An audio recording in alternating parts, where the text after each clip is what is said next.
Hi, Christian. You all have been hearing about the XLOOKUP function in Microsoft Excel. So why is it so important to move from VLOOKUP to XLOOKUP? Now with this video, I want to show you the exact details of why you should be moving from VLOOKUP to XLOOKUP. I will compare them one by one, and then you make up your mind. But I'm sure after watching this video, you will be moving to the XLOOKUP formula. And if you wait till the end of the video, there's an extra tip for you on how you have been using the paintbrush in Microsoft Excel incorrectly for many years. So let's jump in. In our sample file, we have data with employee information. We have regions.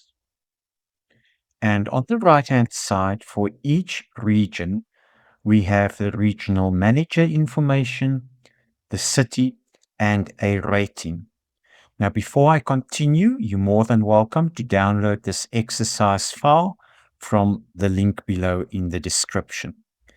So the reason for this video is to show you how you use VLOOKUP and how XLOOKUP is an improvement to the VLOOKUP and much easier to use. So I'm going to do a VLOOKUP and show you the problems you might have using the VLOOKUP.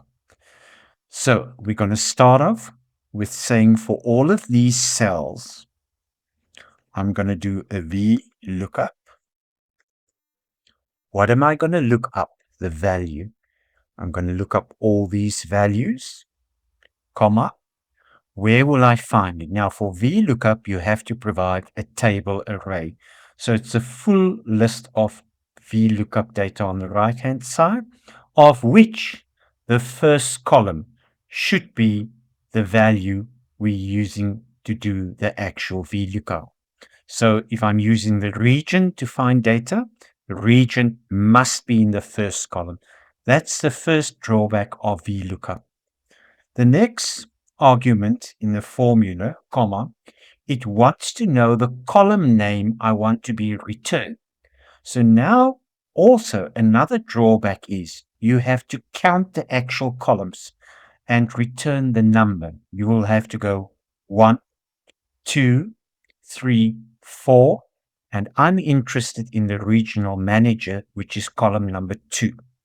I type 2 and then always the word false if you want an exact match. I close the bracket and I enter. It's working perfectly. Nothing wrong with it. Now let's try the XLOOKUP. So I'm going to say for all of these rows, I want the XLOOKUP. What does XLOOKUP require from me? It wants to know the lookup value. Once again, it is the regional values. Now it wants to know where do I find this specific column in the lookup range. Now I'm going to say you will find the regions here in this range of data. Then it wants to know what do you want to return. Now remember with VLOOKUP, I had to say column 2, 3, 4, 5. What I do now with XLOOKUP, I can just provide the corresponding column that I want to be returned. And I can close my bracket. No reason for false. Let's see if I get the same results. The exact same results. You might say, Chris, okay, I'm used to VLOOKUP. I'm going to carry on using VLOOKUP. But let me show you the drawbacks of using the VLOOKUP. For instance, if I, for any reason, should move this column here to anywhere else on my spreadsheet, let's say lower down, can you see the VLOOKUP suddenly doesn't work anymore, but the XLOOKUP still works? I'm just going to move it back. Also, remember with the VLOOKUP, the first column of the VLOOKUP table had to be the column that I'm using on the left-hand side to find the information, my lookup value. So it has to be the the first column. If, for example, I move that to the end of the table, suddenly my VLOOKUP also has a problem, and the XLOOKUP still works perfectly. I can now start moving this data around. It is still working. I'm going to move it back. I'm going to take the region, move it to the front.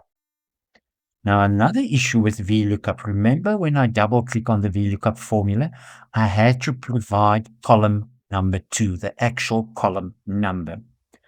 Now, let's say for some other reason, I have to input a column in the VLOOKUP range. I'm going to right click on column I and I'm going to say insert. And once again, the VLOOKUP is not working. Why? Because it is still looking for the specific column number 2, which is now empty. And XLOOKUP, no problem. It keeps on working. So I think this provides enough reason for you to change all your VLOOKUP formulas to XLOOKUP formulas. And now for the added tip that I wanted to give you regarding the Format Painter. In the past, if you use the Format Painter, you would click a cell with the format that you want. You will click the Format Painter once, go and click the next cell. You would continue this process. You can now click that specific cell, click the Format Painter, click the next cell. But the magic trick is, if you click the cell with the formatting you're interested in, you go to your Format Painter and you double click on it. You will now see the Format Painter is switched on, and it will stay switched on until I return and switch it off. What I can do now is I can just go and click and click and click, just carry on clicking and formatting all these other cells. And once I'm done, I go back and I deselect the Format Painter. Thanks for watching, and follow the link to the following 2 videos for more great tips for Microsoft Excel.